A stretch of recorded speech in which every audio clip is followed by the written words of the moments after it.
पापा की कंपनी बेचकर फिल्म निर्माण में ही वह पैसा भी लगाया और एक्टिंग भी की और नतीजा देख रही हो कि सम्मान का जीवन जी रही हूँ और न अभिराज के सामने झुकी। जब लगे उम्मीदें खत्म हो चुकी, कोशिश हार चुकी, वहीं हमारी जिंदगी की नई शुरुआत होती है और वह इस तरह सामने आती है जो हमने सोचा भी नहीं होता। मेरी इन बातों को कोरी किताब मत समझना। यह मेरा वर्षों का जीवन अनुभव तुमसे साझा कर रही हूँ। यह किसी किताब में लिखा नहीं मिलेगा, क्योंकि किताबों में लिखा तो सब जानते हैं, वह तो सबका है। पर जो जिंदगी की किताब पढ़ चुका, उसकी सीख हौसला भी देगी और जीने की उम्मीद भी। और वह भी जो तुम बिना ठोकर खाए सीख सकती हो, पर बिना ठोकर खाए अक्ल भी कहाँ लगती है। तुम भी बहुत खा चुकी, तो बारी संभलने की है।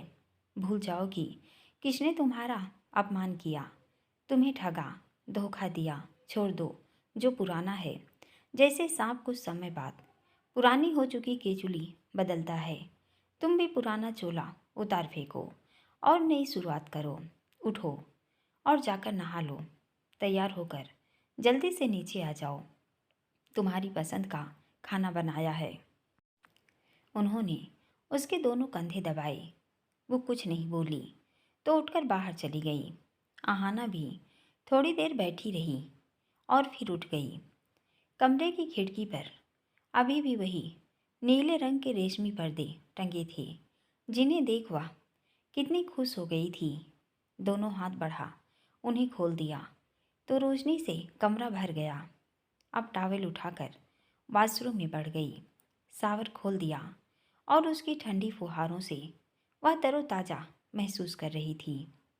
थोड़ी देर बाद वहाँ रखा बाथरोब लपेटकर उसकी डोरियां बांधकर बाहर आ गई। नज़र टेबल पर पड़ी। लाइट क्रीम कलर का फ्रॉक पड़ा था, शायद हिमानी जी उसके लिए रख गई थी।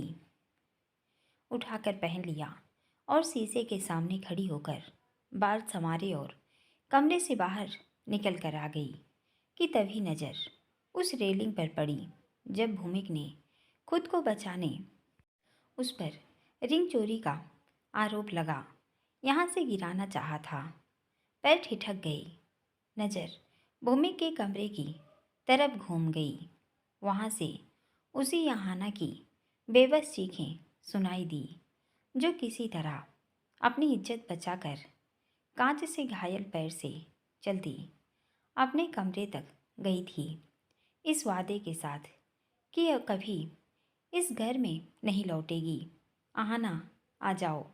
हिमानी जी की आवाज़ आई तो धीरे धीरे उतरती नीचे ही आ गई कि नज़र सोफे पर पड़ी कि याद आया कैसे भूमुक ने अपने दोस्तों के सामने उसे बेइज्जत करने नौकरानी की तरह मिलवाया था और उसे उसी तरह काम भी करवाया था। चलती डाइनिंग टेबल पर आ गई। उन्होंने खाना लगा रखा था। आ जाओ। बैठ गई। भूमि को कुछ दिन के लिए पुणे भेज रही हूँ ताकि तुम आराम से रह सको।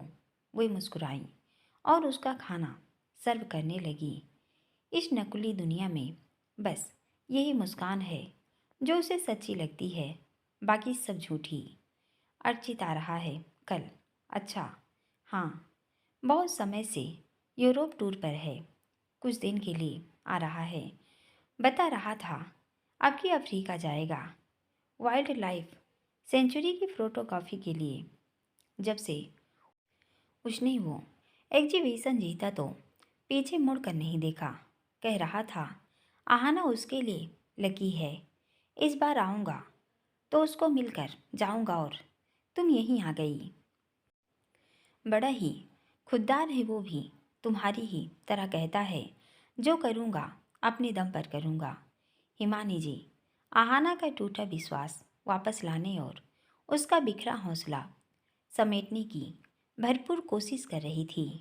उनकी यह कोशिश रंग भी ला रही थी। वह जिस उदासीनता से घिरती जा रही थी, भूमि के आने पर वह गुस्सा बना उस पर भी उगल दिया। यह देख उन्हें थोड़ी सी आशा की किरण दिखी कि उसे उसका पुराना जज्बा लौटाना होगा। उसके बाद वह खुद अपनी लड़ाई लड़ेगी, जैसे आज तक लड़ती आई है। माँ ही होती हैं जो ऐसी मुश्किल घड़ी में अपने बच्चे को संभाल सकती हैं। वही वो करने की कोशिश कर रही थी। एक माँ और थी जो परेशान थी, अविराज की माँ। उसकी शादी को लेकर सबसे ज़्यादा खुश वही थी, पर अब बेहद दुखी थी। घर के बाहर उसे अकेला पाकर उससे बात करने आ गई और उसे वापस मुंबई जाने की सलाह देती हैं। अभी तो यहाँ क्या करेगा, जा अब मुंबई वापस जा। मैं और वंशिका हैं यहाँ, मेरी ज़रूरत होगी यहाँ, बाकी लोग हैं। बेबे इस तरह चली गई, अभी कैसे जाऊँ? जिसने जाना था चली गई हैं, जो हैं उसे तो संभाल। मम्मी ये क्या कह रही हो? तू वापस जा और अहाना से बात कर। वो बिना लबों लबाब के असल बात पर आती बोली। वो बात ही नहीं कर रही। वो हिमानी के घर पर है, नाराज है। उसकी नाराज़गी दूर कर, मना उसे, मिन्नतें कर, ज़रूरत पड़े तो अपने किए की माफ़ी भी मांग। अभी वो कुछ नहीं सुन रही। कहीं ऐसा न हो कि इतनी देर हो जाए कि तू हाथ मलता रह जाए। ऐसा नहीं होगा तो जाता क्यों नहीं? हिमानी ने मना किया और तू हाथ पर हाथ धरा बैठ गया। ऐसी बात नहीं, फिर क्या सोच रहा है? क्यों नहीं उसके पास जाता, उसकी गलतफहमी दूर करता। वह चुप था तो संकित हो उठी। ये बता, तुझसे प्यार करता भी था या यो सब भी ड्रामा था, सिर्फ वंशिका के लिए? संकित नजरें उस पर टिकी थी। आपको भी शक है? हाँ, प्यार तो है, पक्का? हाँ, और वो कोई नाटक नहीं था। उन्होंने राहत भरी सांस ली। तो उससे मनाता क्यों नहीं, रोकता क्यों नहीं? जा उसे वापस ले आ। वह उनकी तरफ खाली नज़र से देख रहा था, फिर चलता आगे तक आ गया और वो भी उसके पीछे पीछे आ गई। एक बड़ा सा पुराना नीम का पेड़ हवेली के ठीक सामने था, जिस पर पक्षियों ने और उसके नीचे कबूतरों ने अपना डेरा डाला हुआ था। घर के बड़े बुजुर्ग वहाँ पर शाम के समय खाट बिछाकर बैठ भी जाते हैं, पर वहाँ से दाना उठा उन्हें डालने लगा और अब वह दूर उड़ते कबूतर भी पंख फड़फड़ाते वहीं पर जमा होने लगे। यहाँ क्यों आया? पूछने पर कुछ नहीं बोला। उनमें से एक कबूतर हाथ में उठाया और प्यार से सहलाने लगा। वो आश्चर्य में थी, आखिर इसे हुआ क्या कि उसकी बात के जवाब देने के कबूतर को उठा लिया। फिर क्या मन में आया कि उसके जोर से आसमान की तरफ उछाला और वह पंख फड़फड़ाता आसमान में उड़ान भर देता है। प्रेम की बहुत सारी कहानी सुनी होगी, पर आज आपको पक्षी और प्रेम पेड़ के प्रेम का किस्सा सुनाता हूँ। आसमान की तरफ ऐसे देख रहा था जैसे कबूतर के लौटने का इंतजार हो। माँ आश्चर्य भरी थी। क्या हो अगर आसमान में उड़ने वाले परिंदे को पेड़ से प्यार हो जाए? एक का स्वभाव उड़ान भरना और दूसरे का स्थिर रहना। एक ने भी स्वभाव बदला तो अस्तित्व खत्म। ये क्या कह रहे हो? आहाना से मिलने से पहले मैं भी आज़ाद परिंदों जैसा आसमान में उड़ान भरने का शौकीन था। जो चाहा हासिल कर लिया, पर उसके आने के बाद मैं बदलने लगा। साथ रहे, उड़ान भरे और एक नई कहानी का निर्माण करें। यही उसकी प्रेम कहानी पर परिंदों के उलट में पेड़ हो गया।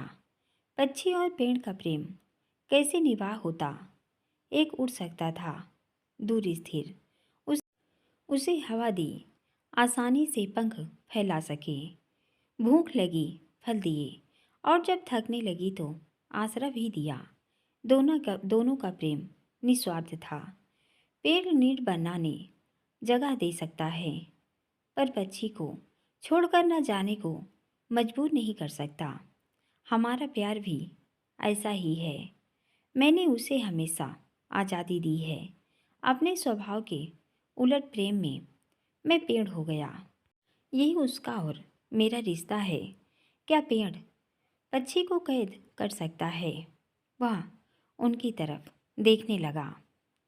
नहीं, मैंने भी उसे कैद नहीं किया, न करूँगा। जब उड़कर थक जाएगी तो लौट आएगी, और मैं बाहें फैलाए उसका स्वागत करूँगा। जो ना आई तो। उनके ये कहते ही चेहरे के भाव ने कई रंग बदले और अंत में रंगहीन हो गए। पक्षी यदि दूर भी चला जाए, पेड़ हमेशा इंतजार करेगा। उसने साथ रहने की इच्छा जता, मांगा, और मैंने देना चाहा। पर तूफान का दोष भी पेड़ को दे, पेड़ को ही गलत समझ रही है। कुछ गलतियां तो पेड़ से भी हुई होंगी। यदि पेड़ अपनी प्रकृति के विपरीत आचरण करे, वह तो बिना भेद सबको हवा, फल, छांव और नीड देता है। यदि वह किसी के प्रति अधिक राग दिखाए या उसको भी अपने सब कुछ दान देने की प्रवृत्ति का घमंड हो जाए, तब क्या? तब भी दोष पक्षी का होगा, या पेड़ को भी खुद से लचीलापन लाने की कोशिश करनी चाहिए थी। उनकी सवालिया नज़र उस पर टिकी थी। यदि वह भेदभाव करे तो, या उसको भी अपने सब कुछ देने की प्रवृत्ति का घमंड हो जाए तो, तब क्या? तब भी दोष पक्षी का होगा, या पेड़ को भी खुद में लचीलापन लाने की कोशिश करनी चाहिए थी। माँ ने भी उसकी ही भाषा में जवाब दिया तो इस कठिन प्रश्न पर जैसे निरुत्तरित हो गया। कुछ देर के लिए वहाँ खामोशी छा गई। माँ ने उसे ही अपने अंदर झांकने जो कह दिया था, कुछ भी हो जाए, पर पक्षी इतना नाउम्मीद नहीं होना चाहिए कि वह दूसरे पेड़ पर बैठने के मजबूर हो जाए। माँ भी अर्थपूर्ण नज़रों से उसे देखने लगी। नहीं, ऐसा नहीं होगा। और आपको ऐसा क्यों लगता है कि मैंने कोई भेदभाव किया? मैंने जब आहाना की मदद की, मैं जानता भी नहीं था कि वो कौन है। जो भी किया साफ नीयत से किया। जब तक सच पता चला, बात काफ़ी आगे बढ़ गई थी। इतनी कि वह मुझे बता चुकी थी कि वह अपने पुराने लवर को भुला चुकी है। वंशिका आहाना को इस घर में स्वीकार नहीं कर पा रही थी, तो सोचा कि बेमन से ही सही प्रांजल वंशिका से शादी कर ले तो सबकी समस्याओं का हल हो जाएगी। मैंने उन दोनों में कोई पक्षपात नहीं किया। मैं आहाना को भी वह सब देना चाहता था जिसकी वह हकदार थी, और इसलिए शादी भी कर रहा था। कब समझेगा कि रिश्ते ज़बरदस्ती से नहीं जुड़ते, और तुम होते कौन हो ये डिसाइड करने वाले कि किसके लिए क्या सही है और क्या गलत। ऐसा क्यों कह रही हो? सबका दुनिया को देखने का अपना नज़रिया है, और उसी आधार पर उसकी प्राथमिकता और खुशियाँ निर्धारित होती हैं। आहाना के लिए परिवार, भावनाएं, अपना आत्मसम्मान प्यारा था। उसे दुनिया भर की दौलत भी दे दोगे तो खुश नहीं हो पाएगी। वैसे ही हर किसी के मामले में है। तुम सक्षम थे, ताकतवर और साधन संपन्न थे, तो तुम्हारी जिम्मेदारी ज़्यादा थी। तुम्हें इस मामले में निष्पक्ष रहकर फैसला करना चाहिए था। मैंने कोई पक्षपात नहीं किया।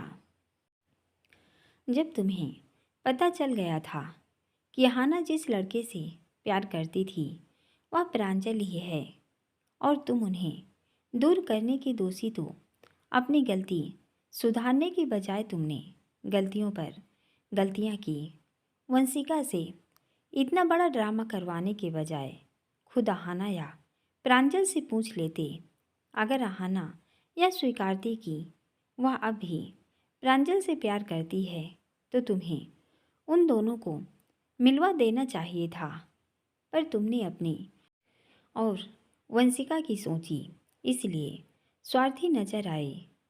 पेड़ अपने पास कुछ नहीं रखता, अपना सब कुछ देता है, लेता सिर्फ प्रकृति से है। उसे प्रकृति ने इसीलिए बनाया कि वह दे सके। तुमने भी आहाना के लिए जो किया इसलिए कर पाए कि तुम सक्षम थे, पर बड़प्पन तब होता जब उसे उसका फैसला लेने आज़ाद छोड़ देते। तुम्हें भी उससे बात करनी चाहिए थी, आगे उसकी जो मर्जी होती। माँ ने उसे गलती का एहसास कराया। आहाना भी तो मुझे सच नहीं बता रही थी, वह मुझसे यह बात छिपा रही थी, जबकि मैं उसके मुंह से सुनना चाहता था। तो उसके लिए ये तरीका अपनाना कहाँ सही था? और क्या इस बात से इनकार कर सकते हो कि तुमने और वंशिका ने आहाना और प्रांजल को अलग किया? अगर आहाना तुमसे न टकराती तो तुम्हें कभी पता नहीं चलता कि वो लड़की मुंबई में कहाँ गुम हो गई, जिसके दोषी भी तुम होते। तुमसे गलतियाँ पर गलतियाँ हुई हैं, पहले हिमानी के मामले में और अब आहाना के मामले में। पहले ये स्वीकारो कि गलती हुई है, तभी उसे सुधारने की गुंजाइश बचती है। हिमानी का क्या अकेला मैं दोषी हूँ? वह उन्हें हैरानी से देख रहा था। अकेले तुम नहीं, हम भी जिम्मेदार हैं, पर तुम बदले की जिस हद तक गए उससे अच्छा हम सुलह समझौते की तरफ जाते तो बेहद परिणाम मिलते ही। भूमिक हमारे पास होता। ये क्या कह रही हैं? अभिराज आवाक उन्हें देख रहा था। तुमने तभी दिमाग लगाने के बजाय दिल से सोचा होता तो हमारा परिवार न बिखरता। जो बिखरना था बिखर गया, अब जो बिखर रहा है उसे तो समेट लो। उस लड़की ने तुझे बदला है। तुझे मुझे जिस दिन पहली बार मिली थी तभी समझ गई थी कि लड़की मामूली नहीं है। तुझमें बदलाव मुझे साफ नजर आते थे, इसलिए शादी के लिए फोर्स कर रही थी। दौलत शोहरत सब ज़रूरी है, पर सबसे ज़्यादा ज़रूरी जो चीज़ है वो है हमारे रिश्ते, जिनको वक्त रहते न संभाला गया तो वो भी मुरझाने लगते हैं।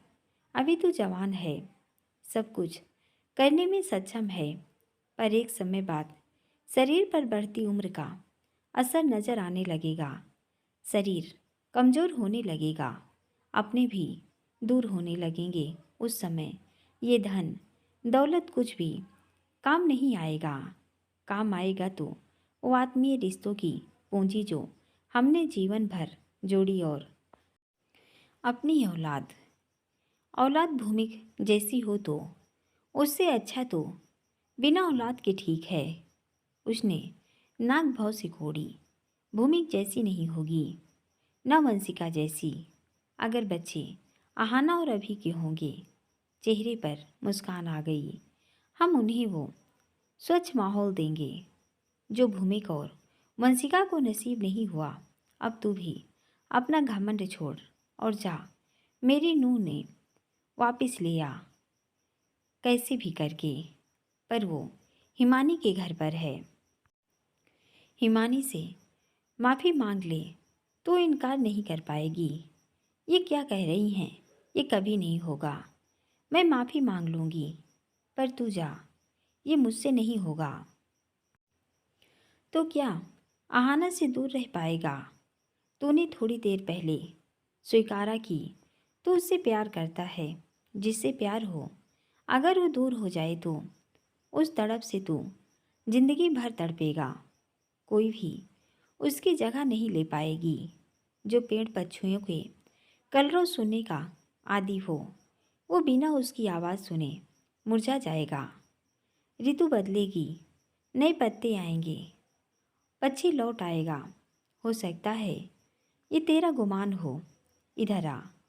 वह उसका हाथ पकड़कर ले जाने लगी।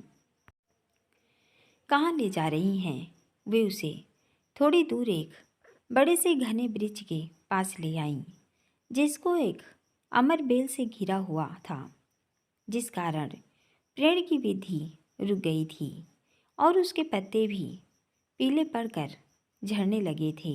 वो देख, उस पेड़ पर बेल उग आई हैं। पहले कितना लहराता था, पर अब इनको बेल ने इस तरह घेरा है कि घुटने लगा है, जिस कारण सूखने लगा है। पता है क्यों? नहीं, कितना ही विशाल वृक्ष क्यों न हो, उसे उसके अंदर से ही पनपने वाली अमर बेल खा जाती है। उसी तरह मन में उपजा अहंकार और घमंड हमारे कीमती रिश्ते तो खा ही जाता है, हमें भी खोखला करके रख देता है। माफ़ी मांगने का मतलब ये नहीं कि तू गलत है, बल्कि ये है कि तू आहाना से कितना प्यार करता है कि उसके लिए कुछ भी करने को तैयार है। उन्होंने प्यार से समझाया तो चुप हो गया। बारी उसके आत्म मंथन की थी। वही सोच रहा था, पर कैसे आहाना को मनाई कि उसे ऐसा भी न लगे कि वह गलत है और उसके नज़रिए से बातों को समझे। क्या हुआ, चुप क्यों है? मैं सुबह ही पहली फ्लाइट से मुंबई चला जाता हूँ। ये हुई न बात, और जाते ही सबसे पहले आहाना से मिलना। बेशक भूमिक रोड़े डाले या हिमानी ताने मारे, तैस में आने के बजाय ठंडे दिमाग से उसे समझाना। इस पेड़ के पक्षी की उड़ान किसी और नीड की तरफ हो, उससे पहले उसे बता दो कि तुम उससे कितना प्यार करते हो। कितनी भी लंबी उड़ान क्यों न भरे, पक्षी को पेड़ पर लौटना ही होता है। जब वह लौटे तो उसे सिर्फ वही पेड़ स्वागत में खड़ा नजर आए। अगर थोड़ा झुकना पड़े तो कोई हर्ज नहीं। स्वभाव में परिस्थिति अनुसार लचीलापन लाना भी आवश्यक होता है। जिसमें लचीलापन नहीं, वो टूट जाता है। ये तो देखो, ये करके कितना बेशकीमती रिश्ता बचा रहे हो। कोशिश करता हूँ मम्मी, कहकर उसने गहरी सांस ली। वह मुंबई लौटने का फैसला करता है, पर उसकी राह इतनी भी आसान कहाँ होने वाली है। भूमिक बहुत कुछ सोचकर बैठा था। हिमानी जी की भी सोच से अधिक डायरेक्टर का नाम लिया तो उससे मिलने आ गया। क्यों बुलाया है? डायरेक्टर के सामने वाली कुर्सी खींचता बोला, अब अगर आप ठीक हैं तो पेंडिंग शूटिंग शुरू करें। शूटिंग तो मैं भी कंप्लीट करना चाहता हूँ, पर पिछला वाकया मुझे करने की इजाज़त नहीं दे रहा। उसने कंधे उचकाए। जो भी हुआ सब पर मिट्टी डालो और मूव ऑन करो। फिल्म पर करोड़ों पैसा लगा है। फिल्म कंप्लीट करते हैं ताकि यह प्रोजेक्ट पूरा हो। मेरी इस फिल्म से हाई एक्सपेक्टेशन है कि यहाँ ब्लॉकबस्टर जाएगी, तो उसके लिए इसका कंप्लीट होना ज़रूरी है। मुझे एतराज़ नहीं, पर आइंदा आप एना की तरफ नज़र उठाकर नहीं देखेंगे। कैसी बात कर रही हैं भूमि जी? एक बार गलती हो गई तो क्या उसे बार बार दोहराऊंगा? इतना भी पागल नहीं हूँ। हमारे प्रोफेशन में ये सब चलता है। जब तक खाली प्लॉट रहेगा, कोई भी उसको अपना बनाना चाहेगा। पर अब तो उसकी रजिस्ट्री होने वाली है। अविराज खुराना की फियांसे है। किसमें हिम्मत की उसकी तरफ नज़र उठाए। उसके होंठों पर काइयों वाली मुस्कान छितरा गई। देखिए, दिल तो बच्चा है, तो मैं भी बहक गया था। घर से दूर था, नशे में था और मुझे लगा उसका और अविराज खुराना का कोई सीरियस मैटर नहीं है तो बहती गंगा में हाथ धो लूँ, पर अब तो उसका रोका हो गया है और इसको हम अपने फायदे में इस्तेमाल करेंगे। उसकी नज़रें भूमि के चेहरे पर नाच उठी, सातिर मुस्कान पर अटक गई। प्रमोशन में फ़ायदा तो मिलेगा इस न्यूज़ से, पर न्यूज़ थोड़ी चेंज होगी कि एना और अविराज अब साथ नहीं, उसका ब्रेकअप हो गया है। उसने जैसे डायरेक्टर के कानों में बम फोड़ा। व्हाट? वह उछल पड़ा। I can't believe it. 100% सही खबर है। अब हमारे प्रमोशन का क्या होगा? मैंने तो उन्हें बुलाने एक इवेंट रखा हुआ था। प्रमोशन तो होगा, फिल्म हिट भी होगी। कैसे? इस न्यूज़ को अपने फेवर में यूज करना है। कैसे? एना और अभिराज का ब्रेकअप हुआ है, बहुत बड़ी न्यूज़ है, पर किसकी वजह से हुआ वह और भी धमाकेदार न्यूज़ है। जल्दी बताओ, किसकी वजह से? मेरी वजह से? क्या? एना और भूमिक आरवंशी की लव स्टोरी शुरू हुई आयरलैंड पर और अब दोनों आगे साथ बढ़ेंगे। यह न्यूज़ रात तक हर जगह चलने लग जाएगी तो लोग उत्सुक हो जाएंगे और बस उसके बाद क्या होगा आपको भी पता है। क्या बकवास है ये? बकवास नहीं, बिल्कुल सच। उनका ब्रेकअप हो गया है। मुझे मुंबई में ही रहना और खुराना साहब से कौन दुश्मनी मोल लेगा? पर यह खबर सच है। एना मेरे घर पर है और उसका ब्रेकअप भी मैंने ही करवाया। उसने एक आंख दबाई। व्हाट? एना तुम्हारे घर पर है? हाँ, इस खबर को मिर्च मसाला मिलाकर परोस दूंगी। अब फिल्म के मेन लीड की फिल्म के साथ रियल लव स्टोरी चलेगी। खुराना साहब फिल्म बंद करा देंगे। आपने खबर नहीं उड़ाई, वो तो कोई भी लीक कर सकता है। आप बस न्यूज़ को अपने फ़ायदे में इस्तेमाल कैसे करना है वो देखो। और हाँ, ये जो मॉम ने आपको मुझे यहाँ से दूर भेजने का प्लान बनाया है, इसे कैंसिल करो। क्यों? शूटिंग यही होगी। पर जो बोला है वो करो। मुझे ऐसे धमका नहीं सकते। आप मुझे अभी अच्छे से नहीं जानते। जो अभिराज खुराना को घुटनों पर ला सकता है, उसके लिए आप क्या चीज़ हो? जो कहा है वो करो। मैं मुंबई से बाहर नहीं जा सकता। That's it.